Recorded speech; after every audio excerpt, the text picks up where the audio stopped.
Vous m'en direz des nouvelles sur RFI.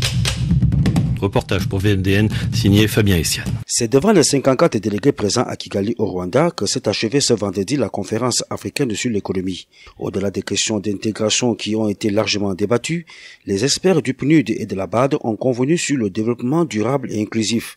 Les grandes annonces de ce forum ont porté sur l'octroi des visas aux ressortissants africains, le maintien de la loi sur la croissance et les opportunités de développement économique en Afrique. Elhadji Fall est un expert des questions économiques au bureau du PNUD d'Afrique.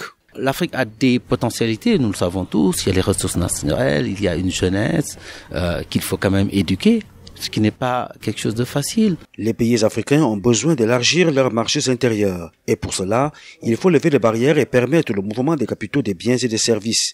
Elhadji Fall. Quand vous partez de loin avec beaucoup de faiblesses et que malgré toutes les ressources, vous avez des gens mieux organisés qui viennent pour compétir sur ces ressources, et donc nos États ont encore du mal à bien situer tout ça, à nouer en fait les partenariats gagnant-gagnant et non pas ce qui n'a pas été le cas avant. La conférence économique africaine qui se déroule chaque année est le principal forum du continent favorisant le dialogue et l'échange de connaissances dans la recherche de solutions face aux défis du développement de l'Afrique. Il y a des progrès, il y a beaucoup de rattrapage, mais il y a encore des défis structurels qui nous bloquent. Reportage de Fabien Essiane. Dans un instant, l'info sur RFI. On se retrouve demain avec l'écrivain Michel Bussy pour son roman. On l'a trouvé plutôt joli aux presses de la Cité. Et vous m'en direz des nouvelles.